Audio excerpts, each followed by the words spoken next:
All right, everybody. So what we're going to do, let's take a look at some of the environment sketches that were done. And your goal is to, these are all thumbnails that we have here. So your goal now is to take your thumbnail and to develop it into a little bit larger size into what we call a rough. So rough means you can still have some rough lines, but now you're really starting to narrow down a couple things and isolate them. And those things are going to narrow down are going to be like your framing, your composition, your perspective, your scale, maybe adding in a building or two. Okay, so that's why I thought I'd record this really quick. So this is a thumbnail that was done by Simeon, and I thought it was a really nice thumbnail. And I wanted to grab it really quick because I wanted to give you a good idea of what you can add in here. Hold on a minute here. Let me get a couple tools. Let me fill this background color really quick. Okay. So one of the things I want you guys to get used to is that Simeon did a really great job with this, because just to talk about the basics of what we see here. Brush. Sorry, I need to load my brushes again. They're not in here. 1 second. And let's say replace brushes. And I think that's them. I hope that's somebody else's. Give me 1 second. Go there. Okay, so what looks really nice in here so far that's really working well, because I think it's important to talk about this with you guys so you all have a good understanding.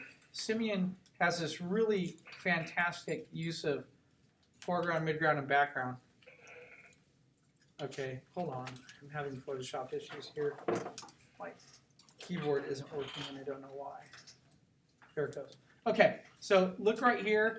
Nice foreground element, right? He has his house right in the front. That does a lot because by having that element in there, he has this nice midground section in here. Do you see that? That's all really nice midground. It even continues a little bit this way. Then he can still come in here when he roughed back in here. You can come back in here, and it doesn't have to be just trees. I mean, you could have some trees in there. You can also come in here and put some other structures or something that might be in there, you know, just to add to the silhouette. But the big thing to me when I looked at this is, okay, select all, delete. Why is it not delete? Deselect.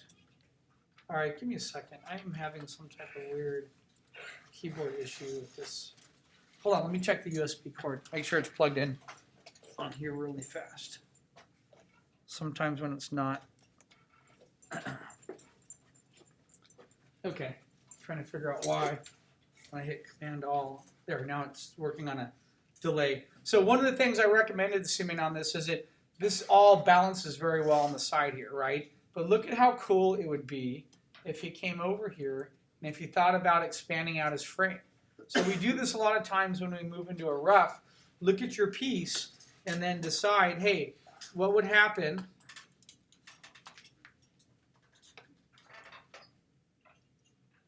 oh gosh, I don't know what's going on, guys. I'm sorry. Photoshop's acting really weird, and I can't get anything to really work on it right now. I keep hitting hotkeys, and nothing's transformed. Here we go. Let's see if that works. So what would happen if we expanded out his frame like that? If we expanded out his frame, that would do a lot for that composition. And part of the reason why is if his vanishing point is back here,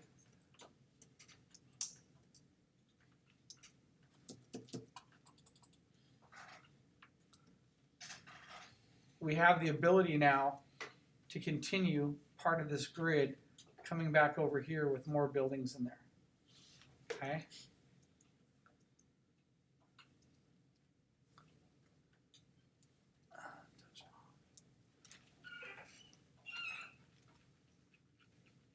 So imagine if he has another structure sort of coming into here. And then, heck, we could come back in here. You could have another building set. Oops, use my ruler here. Get this all matched up.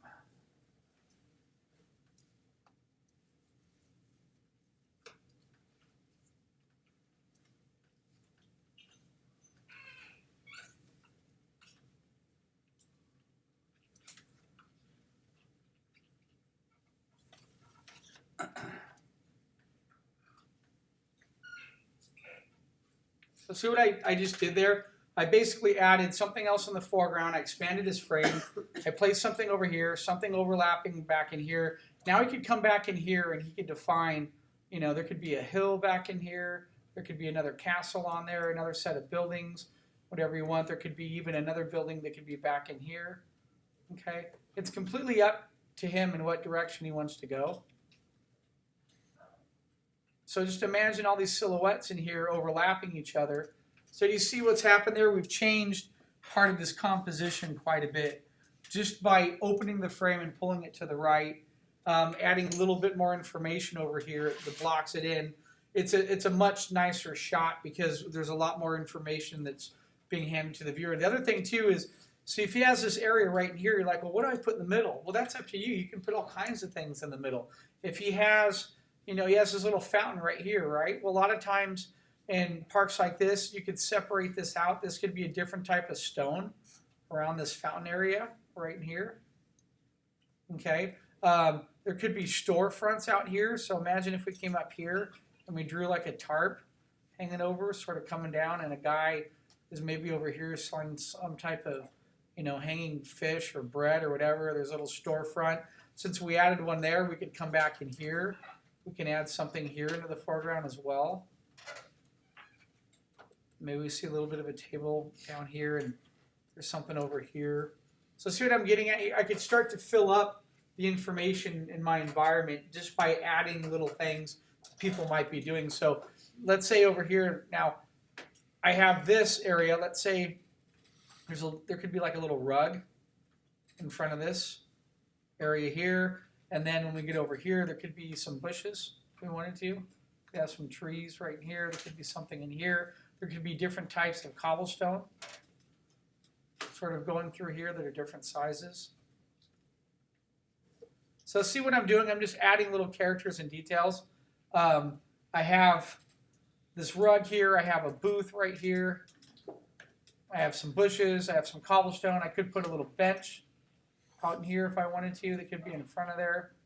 So I could keep adding these little elements, and I start to add a lot of character to it. Okay. So what's really common for students when they're first getting into environment sketching is they have this tendency to put the buildings in and then leave everything else empty, and it feels sort of like a ghost town.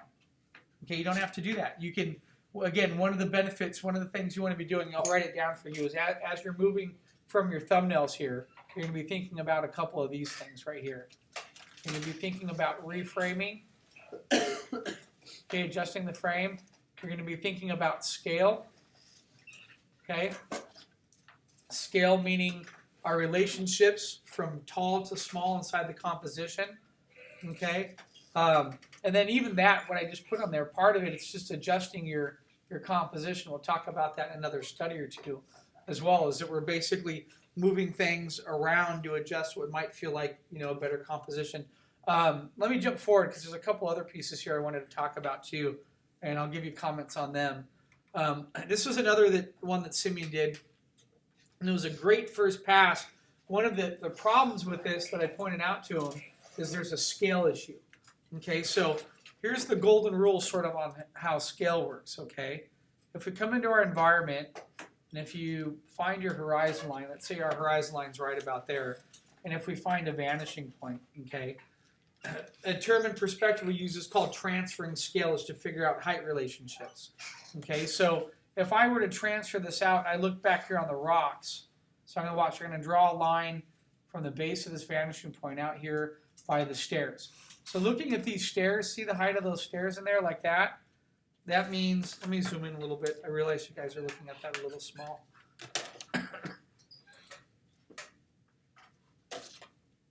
That means that somebody here on that stair is about this tall. Do you see that? That would be the relationship of somebody's height. So if I come back here and I draw a line from their height to here and here, that person is about this tall right here. You see that? So I'm in 1 point perspective. Now I'm going to transfer their height this way. So I'm just going to draw two lines going across.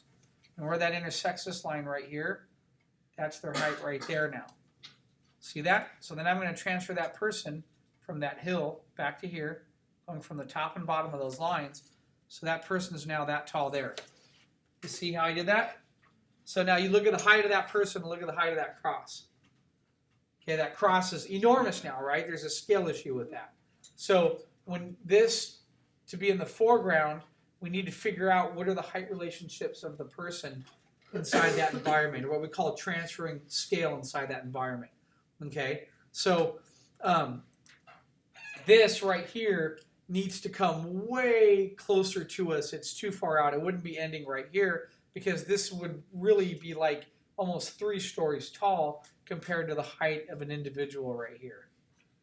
Okay, so if I have a person that's about yay tall right here, that makes sense because if I transfer their height, and here's something else I can do, watch, I can transfer their height all the way back here to those tombstones and see if it makes sense. So I'm going to draw a line from the top of their head back to the vanishing point, from their feet back, and then I'm going to go ahead and just pick this tombstone right here.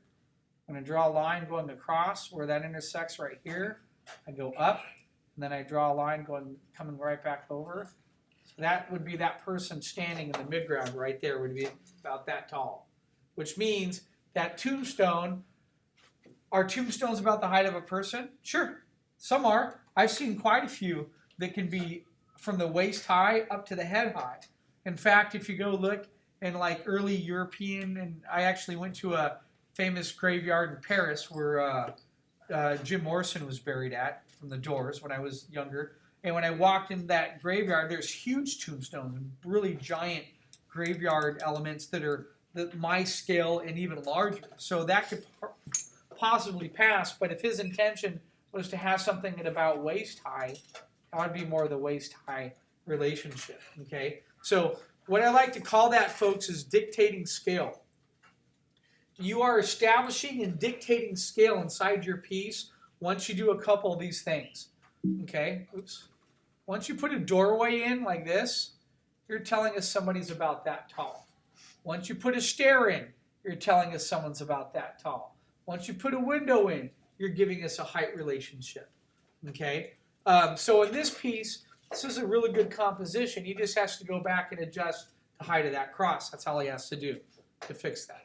Okay, all right, let's move ahead here. Let's do this one right here. Isn't this yours, Daniel? All right, these are both yours, right? Okay. Nice little thumbnail here. Perspective's working. He has his horizon line in there. Okay, we can see it. What else does he have in there that's working for scale? So he started to indicate scale. He hasn't indicated scale back on the buildings yet.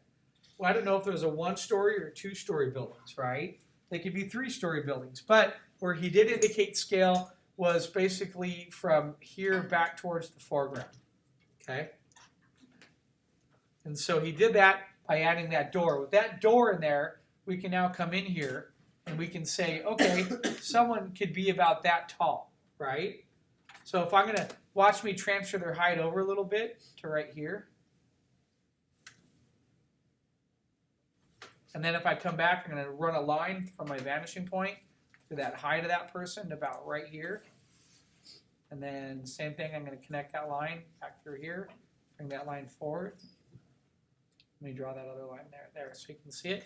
So someone standing, if I ended this well about right here, somebody that would be standing right next to it would be, about that tall.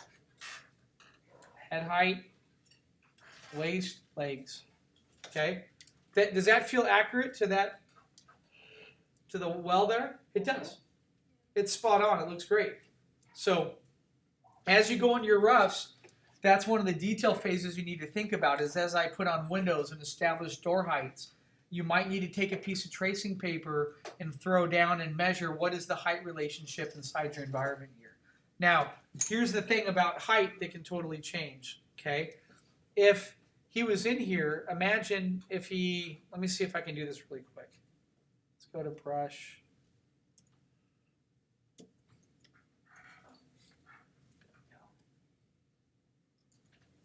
And I'm going to reset these preferences because somebody's been changing all the hotkeys. Yeah, I know it's empty.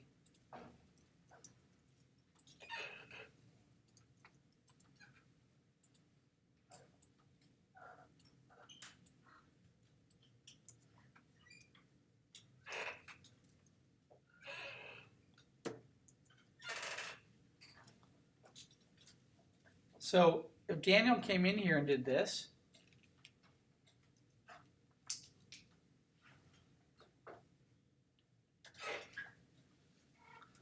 there might be a little problem, right? Because if he established the scale being smaller like that, so the thing is most of you guys just drew a bunch of boxes. You were establishing the scale inside your piece, and you're doing that by the little adjustments, by a door, by where a handle is, by the window height, okay? So if somebody was that tall here, I could then come over and measure, hey, well, they're only about that tall here. So if I were to draw a line from the vanishing point and bring their height out this way, and then if this ended here, and I draw a line sideways to where that line hits and bring that person to here, uh-oh, there's a problem with the height, right? What's the problem? That person's standing at the very top of that well, right? So your scale's a really important issue.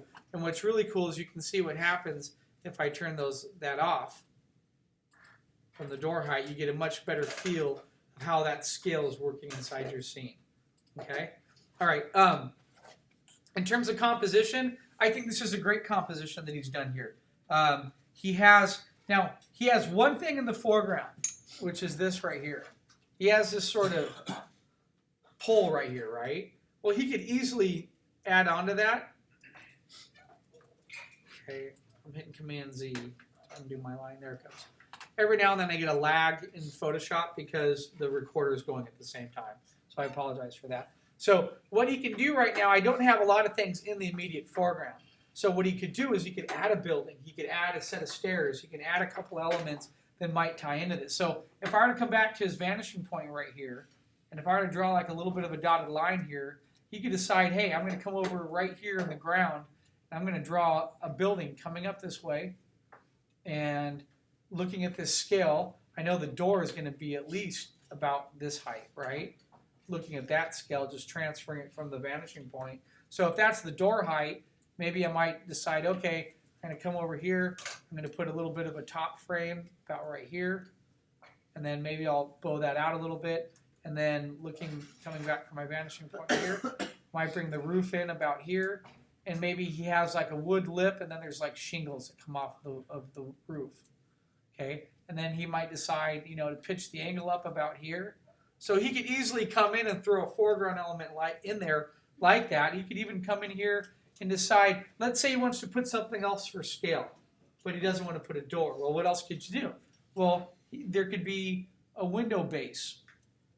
He could, on the back side of this, there could be a little window ledge like this. And then he could have part of the window open, like there's part of the wood. Like there's a swing door that opens up. Does that make sense? Did that Pinocchio all the time. You have a couple pieces of wood, so it looks like it's open. Then he could come over here. He could wrap part of that detail, that trim element. You can wrap that around this way. Then you could come over here. You could put another window right there. Might be open. Maybe this window has another little wooden guy that's sort of popping itself open right in here. Okay? So by adding those little elements, we start to overlap and establish a little bit more scale. Okay? What else could you do? Well, if we're looking at that part of that height there, I realize my trim came out way too big. What if I transferred this over? So if I'm estimating that if this ends about right here, maybe I could come back over here, and what if there's like a little table outside? So, in a second, let me erase something here. I realize I might have put my trim up a little too thick for that scale. That's what happens when I'm busy talking and not looking at my drawing. Okay, so let's say that this ends about here, let's say. So someone's height is about right here standing at the well. So I could come over here if that might even be a little bit too big. But I'm just guesstimating that if they're about waist height and I bring that scale, I could come over here and I could throw a table out about right here. You ever see that table backwards? I could put a couple legs on it. Maybe this guy has like some pots and pans or whatever for sale. Maybe he has a loaf of bread out here. Okay? Then maybe I put a little cross support on the table, sort of hold it all together. So all I'm doing is I'm thinking of ways to basically add in interesting silhouette elements that are going to go onto the foreground to help overlap to establish a little bit more. Okay, let's say maybe over here, see how you put that wood post? Maybe there's an overhang right here from some type of structure. And the structure comes like so, and then maybe it's like thick wood. Maybe we see some wood planks coming off of it in the back here, and then maybe there's like a piece of rope that comes down, and that rope is going to come in from here, and maybe it then wraps itself around here. Okay, and then maybe he has a little hook that comes out like this, and he has a bunch of that rope. It's sort of endless here. This is where you guys get to have fun with it and make it come together and feel lived in, okay? So see how that rope can hang down? Maybe there's a, I'm going to go back to the vanishing point here. Maybe there's a wooden little pole that hangs out, and on top of that pole, there's a little hanging sign right here. See that? Okay. And then I have the rope over here. So if the rope's coming down here, I had a table on this side. Maybe I could like sketch a barrel. I could put a barrel in there. It could be another little table or something. So I could come over here and go, okay, right at the base of this, I'm going to come through here. I'm going to draw like a base cylinder. Now my barrel's going to expand out and go a little bit larger on one side. I'm going to wrap that with an ellipse. So see what I just added to his piece, adding those little elements. It does a lot to establish the composition a little bit more and make it feel lived in. Let's talk about the rope. Again, I always said that students have a tendency to leave everything empty and make it feel very, what if this house, let's say this house has a little overhang that comes out from here. And then what if this house has a little walkway that's a different type of stone. And then this area right in here is like cobblestone. There, see how I did that?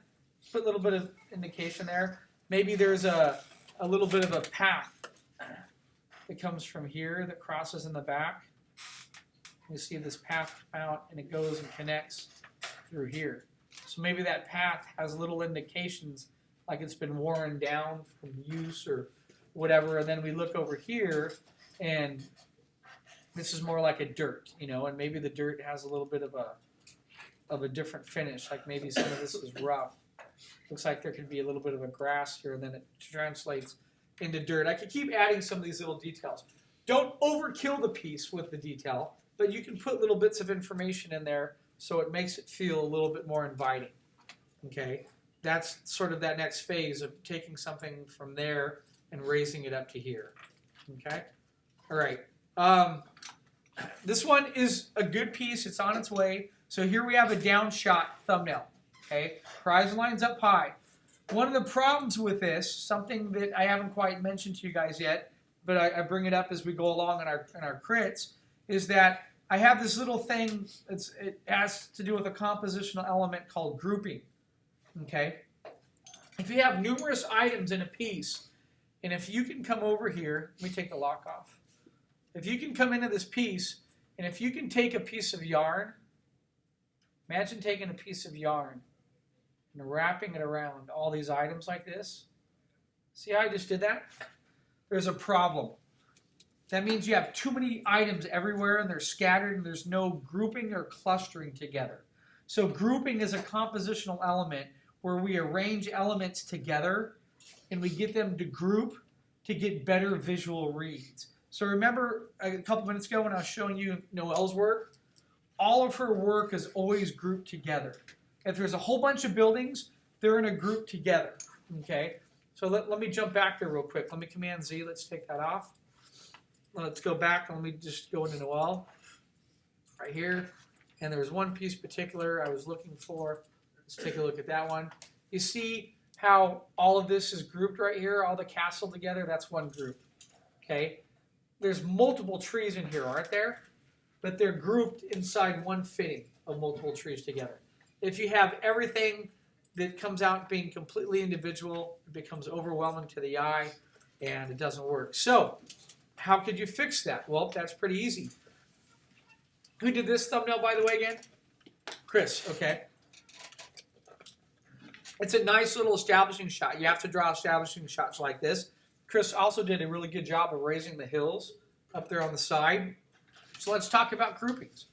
If we came over here, if we have a building structure here, come over here, maybe we add another type of building structure up in here. Okay, and then maybe there's where this one ends right in here. Maybe we, so actually he actually did a pretty good job here. He has this really cool building right in there. Okay, maybe there's like a little bit of a walkway back in here, and then we see another building structure.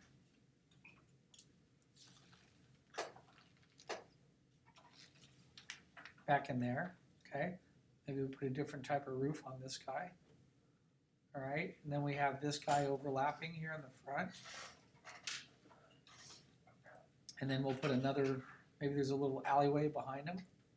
And then there's another building that sort of comes up back in here. Okay, so what I've done basically is taken all of this that Chris has, and I'm putting a hard line around it. That all becomes one group now.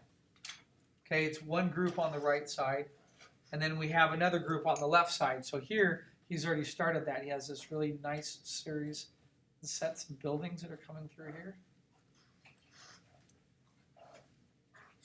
So part of grouping is having overlap of shapes overlapping each other.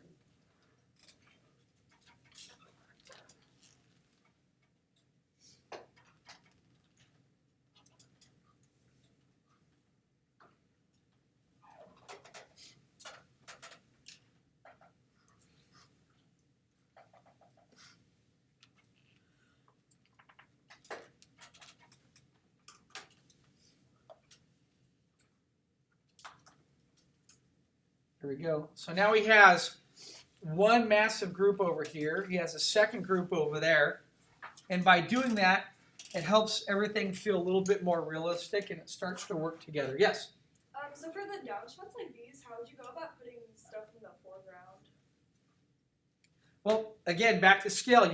That's a tricky one because sometimes you can pull it off, but sometimes you can mess up the scale, right? So let's say, for example, I wanted to come in here. Let me erase this building that he has right here. Let's say I want to have a rooftop with a kid on it, okay? So on certain angles and shots, I can pull that off, right? So what I'm going to do is I'm going to imagine, let me see if I can increase the canvas size really quick here. We're at, we're going to go downward in this direction. Height, let's go to 40. It's at on 6 inches. Excuse me. Okay. And mark.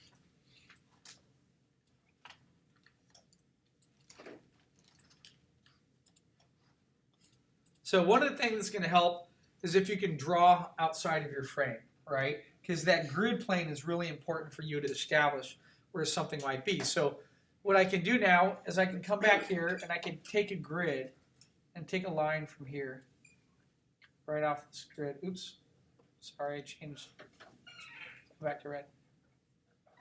Follow that line about there. So I'm going to imagine right about right here. Maybe I'll go over a little bit more about there. I'm going to have a building that's right there. My building's going to come up to about here. I'm now going to come from my vanishing point. I'm going to draw the top of my building, put a little ledge on it. I'm going to go this way. Say I decide to end my building about right there. And then I'm going to come in and put a cool looking roof on it. Maybe something that's angled up a little bit, like so.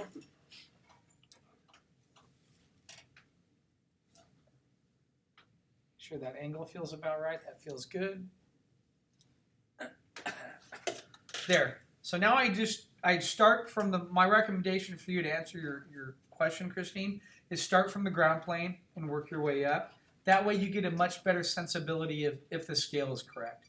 That scale feels correct to me, right? But now I could come in here, and if I wanted, you guys don't have to do this, and I prefer you not do the characters in there. You can put somebody for scale like the height of a person if you want, but imagine if I had like a little boy sitting up here and he's reading a book, let's say.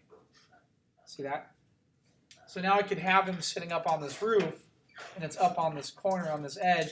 And here's the thing is that technically we don't know if that building stops there or is the building go further and end there. We don't know that, right? We can't tell that, but we have a general rule is the scale working and feeling correct? And that scale feels manageable right there with that boy being about that tall. So that would be my recommendation because, and there's nothing wrong with this. A lot of you guys will come in and you'll throw something in. Let me go back and take that out really quick. Okay, let's see if Photoshop is responding. Okay, well my undos are limited, so I'll just erase it really quick. I get this all the time. You'll see this and like people that are, getting into early sort of environment sketching, is they'll come in here and they'll go like out of nowhere and be like, yeah, I'm gonna put a big building here, man. It's gonna be like this, and and they're like, yeah, I'm gonna have this. Oops. I'm gonna have a boy. He's gonna be up here in the foreground. Sitting on the edge here like he's gonna jump. Then I'll put the roof like this. You could do that, but you have to really sort of check the scale, and you have to be very careful on where that's landing. So the reason why this could work is that imagine if I extended this ground plane even further. This building could be dropping all the way down another 2 feet and be like way in the immediate foreground. That could possibly work. However, though, you have to go back to the scale issue and check the scale. And that's usually your secret there on whether or not it's working. And the way to do that is if I were to look at this guy, and do it in green so it's a little bit easier to see. If I look at his height right there, right?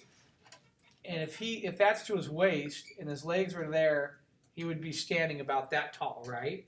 So now, this is where it doesn't lie. Now when I transfer that height back to here,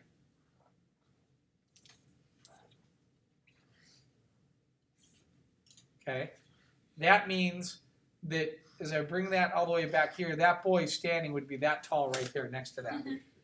You see the problem now? That's the benefit of the scale, is understanding that, is that you look at that and you're like, wait a minute though, my door is only here, he has to be that tall. He can't be that because my door is dictating scale. So scale doesn't ever change. It always stays consistent. There are cheats you can do in a drawing. There are things we can pull off, but you have to be careful because somebody that has a cleaner eye or understands what they're looking at can nail that in your drawing immediately, and they go, the scale's way off, There's even sort of a little bit of a golden rule inside one-point perspective. In one-point perspective, since there's no transition when you're going horizontally in the scale, you can measure the height of somebody going from like the ground plane pretty much, where if you say that if somebody, look, if I say that this guy's standing here, his head is almost touching there, I know it when he's further in the back, his head's going to be touching the same place on the horizon line, just that his feet are going to be a lot smaller. Does that make sense? So I can use that as a guide. Another instance would be if you had I'm going to draw on top of this really quick, but imagine if you had a chair, and the chair was right here, and there was a base with feet to the chair, like that. That chair in the foreground is going to be overlapping at the same portion. You see how the chair is overlapping right here? So that chair way in the foreground will be overlapping in about the same proportion. And then if I were to measure it out and bring the height and the feet, it would make sense, and we could easily just take the height of that and transfer the height. You can see what I'm talking about and how it would work. That works more on an interior. It's easier to see, but there is that sort of common rule in one-point perspective where something is hitting that horizon line. You could quickly see it by transferring it back very quickly. And sorry, we have Photoshop installed in here, and let me see if I can go into the preferences real quick. I have no undo options. Preferences, let's go to general, performance, handling. Where's my undo option? Thought it was in here. probably shouldn't do it during the demo. Cursors, no. Oh, there it is. Performance history states. No, 20 is ridiculous. Let's go to like 200. Okay, yeah. Okay, we have how much? If you guys know this in Photoshop, you can do this. You can allocate how much RAM you want it to be working in the machine versus other programs, and then the history and the cache, which is the undos. Okay, so hit OK. If I restart it, that'll enact and it gives me a lot more undo options. Okay, anyway, but yeah, that's a great question about that. So, adding those little elements in there and grouping. So that was a problem that was inside this one, but this is a good thumbnail. It could easily be developed into a stronger thumbnail, and a lot can be added to the composition. Okay. The other thing, Chris, I don't know if you noticed this, but I noticed it here. Is look at what happens when I go across. I'm hitting shift, a straight line, and if I come here and go straight across. So make sure you're using your ruler to measure and draw accurate frames and boxes around your piece. That could be a distortion from the camera, me holding my camera and taking a picture of it.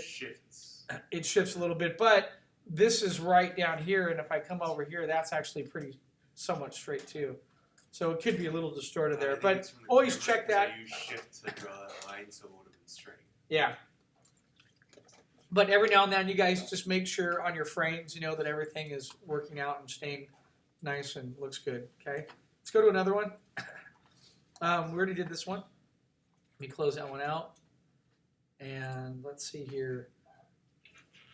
I think this is a good composition too. What's nice about it, what's inviting, this is Daniel's again, is that we have information where we're going this way, and then we're sort of being pushed back in here, and then we go back in there and wrap around. I think what really needs to happen in this is some other foreground elements and that are props that get us interested in the location. Like, why is this wood wall here? What is there? Is there something hanging on it? Is there tools next to it? You know what I mean? Some stuff like that. The other thing too is that this becomes visually interesting right here, but we're sort of blocking off that composition very quickly, like that. So what you could do is, and you could actually pull this off really easily, is you could take that whole left area, you could take all this right here. I'm sorry, let me draw this on another layer. If we were to take this that you have right in here,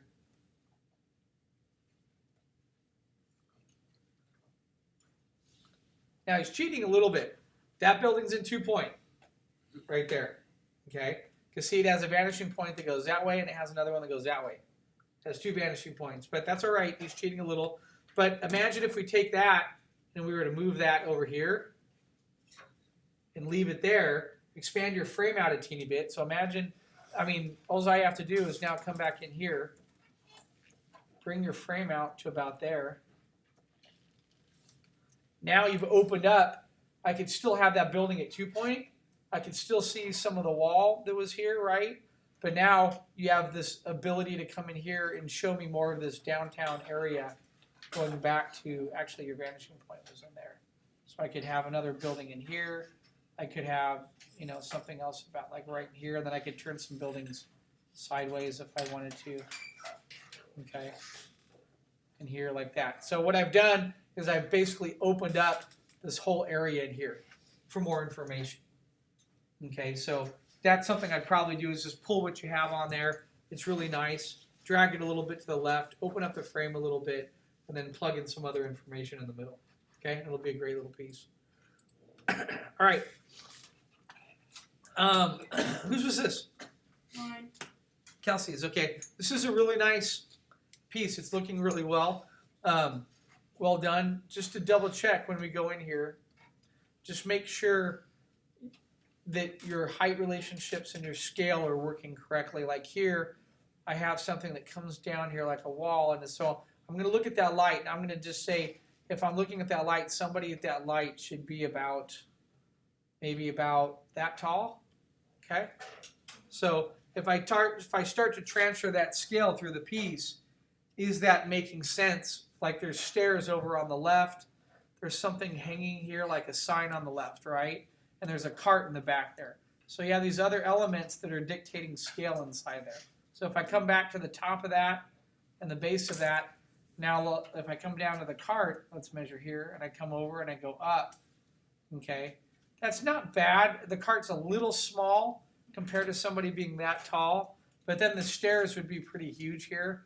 If I measure straight across here and I hit that stair, and I look at, whoa, that guy's that tall there, so if I bring his height over now, the stairs are still a little bit smaller. So that light might be a little too big in the foreground there, and I just did that really quickly just by going in and checking some of the scale in there. The other thing too is the sign is hanging down so low that you walk into it and hit it with your face. Okay, so a couple little adjustments in that thumbnail based off of part of the scale issue. Okay, that'll help you. So you can still keep those elements, just match up the scale. So what do you know? You know that sign's a little low. So maybe you raise this up a little bit more. Maybe this comes up to here, then it recedes sort of down like this, and then you hang the sign up a little bit higher, like up in here. Okay. Maybe you take this light post. I love a light post. Light posts are great. Light posts are always wonderful because there's so much history that can be dictated in a light post. Because some of the older light posts in the Western days had little doors that would open. They would put candles in. They could be, if they're ornate or Victorian, it indicates the time period where they're from. So there's a lot you can do there. So just double check your scale on that, and I think it'll come together just fine, all right? Man, I sound horrible right now. So we talked about that one, expanding out the frame a little bit there. Let's go over here, and let's save. Okay. Whose was this one? Me. Who's me again? Oh, up there, Bannon? Okay. So this is a great little composition. It's working really nice. So what do we already have in here? We have a nice little grouping of buildings in there, right? That's working very well. One of the things that's sort of killing us here is that the buildings are smack dab in the middle of the composition. So that gets a little bit boring, right? So we can actually add a lot to that. So let me come over here. I'm going to take the canvas. I'm going to move it over to the side here. And width here. Let me put it at about 55, let's say. Okay. And then brush. Let me take the marquee tool here. Let's select this. And let's grab that color. Edit. Let's fill that. There we go. Okay. So now look at the difference. Look at what would happen. Actually, no, give me a second here. Let's do a little bit more. Canvas size. Let's go that way. And let's do, what did I do before? 55. Let's do 65. There we go.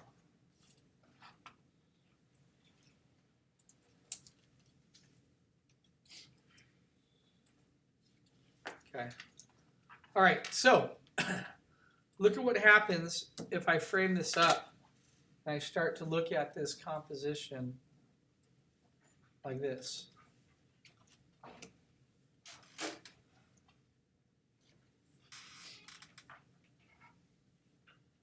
By shifting the frame over a little bit, now if I were to find the middle of this, I draw an X from corner to corner. The middle of my composition is about right there now. I don't have all the buildings offset in it. So what that means is I'm creating a lot more balance inside the piece here. So she has this windy road here. Well, what I could do is, what if I brought the road out like this, banked it in here, I could bring it out all the way over to the far side as part of the foreground. Could actually even have like a little hill up in here if I wanted to, make it look like the road is up on top, and then the road is diving down into here, and then it's curving into here, and curving back in there, and then curves back in here. Okay? And then all kinds of things. I could come over here. Imagine if I had trees in here, the silhouette shape of other elements. And by using the trees in here, okay, this is what I call a supporting element in the foreground.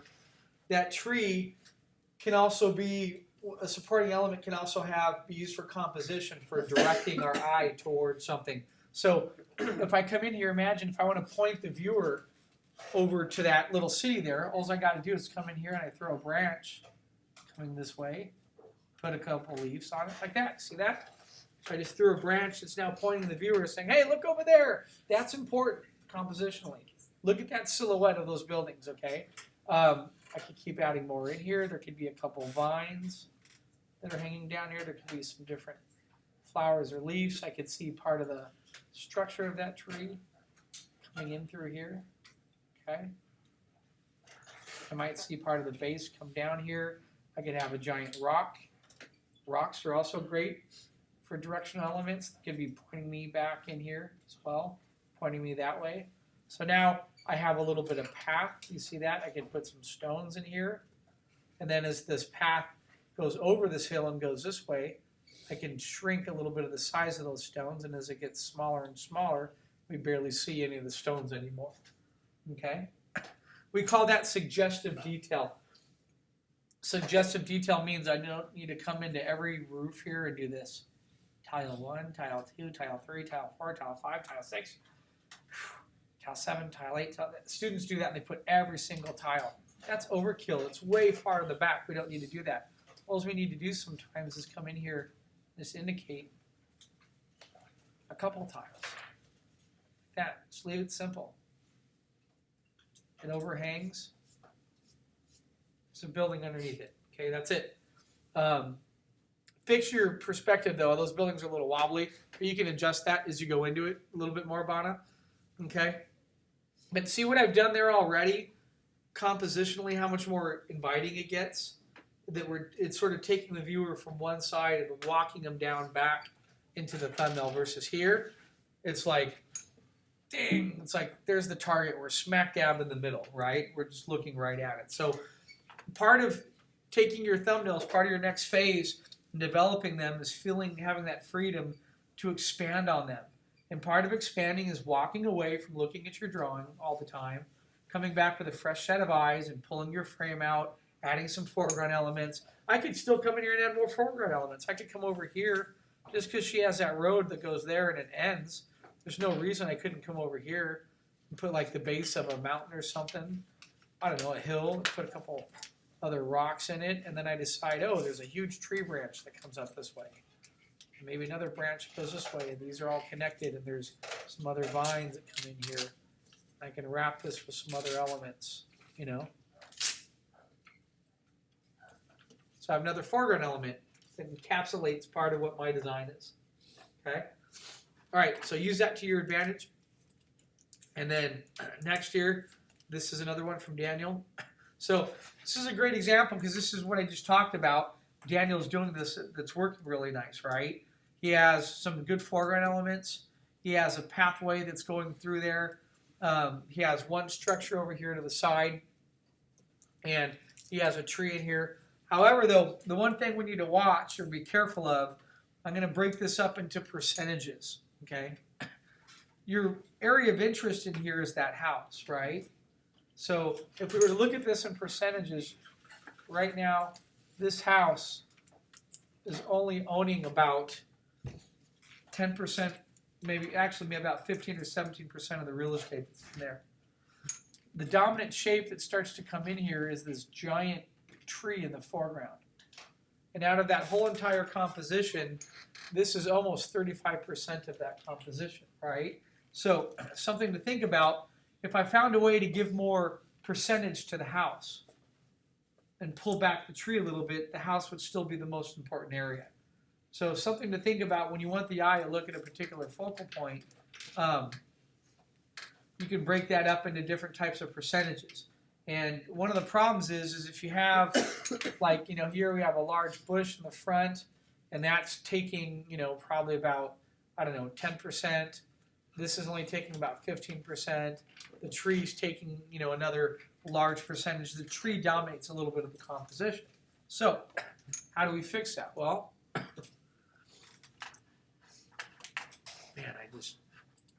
where's my cursor? Come back here. There it is. Okay, so watch. What if I do this? What if I come in here? What if I pull the tree back in here a little bit? Okay, and then what if I come in here and I add to that house and I increase the silhouette shape of the house, which will add a little bit more. So how would I do that? Well, what if I came over here? What if this dips down like this? and I have